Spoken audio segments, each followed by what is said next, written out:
ఏడవ రోజు అమ్మవారికి పులగం నైవేద్యంగా పెట్టుకుంటామండి. Hi hello welcome to my channel. నేను మీ లత. అందరు ఎలా ఉన్నారండి? బాగున్నారా? ఇవాళ మన వీడియో వచ్చేసి పులగం ఎలా చేసుకోవాలో చూపిస్తున్నాను. ముందుగా మనకు కావాల్సినవి 1 కప్పు బియ్యానికండి 1/2 కప్పు పెసరపప్పు తీసుకోవాలి. నేను ఇక్కడ ఆల్రెడీ ఫ్రై చేసి పెట్టుకున్నాను పెసరపప్పు. సాల్టు, పసుపు, మిరియాలు, అల్లం ముక్కలు, నెయ్యి, పచ్చిమిర్చి, కరివేపాకు తీసుకోవాలండి.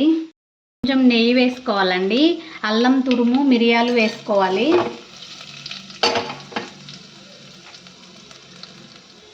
పచ్చిమిర్చి, కరివేపాకు కూడా వేసుకోవాలండి. మనం ఇది అమ్మవారికి నైవేద్యంగా పెడుతున్నాం కాబట్టి నెయ్యితో పోపు వేసుకుంటున్నామండి. చిటికెడు పసుపు వేసుకోవాలండి కలర్ కోసం. కడిగి పెట్టుకొని ఉంచుకున్న బియ్యం, పెసరపప్పు వేసుకోవాలండి. ఇవి ఒక 2 నిమిషాలు ఇలా ఫ్రై చేసుకోవాలి. సాల్ట్ వేసుకోవాలండి. 1 కప్పు రైస్కి 2 కప్పులు వాటర్ పోసుకోవాలి. అయిపోయినాయండి, వాటర్ పోసుకోవాలి.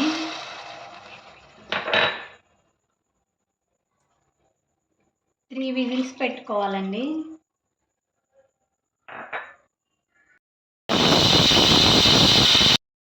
విజిల్ తీసేసామండి. రెడీ అయిపోయింది పులగం. ఏడవ రోజు అమ్మవారికి పులగం ప్రసాదంగా పెట్టుకుంటామండి. ఇక్కడ రెడీ అయిపోయింది.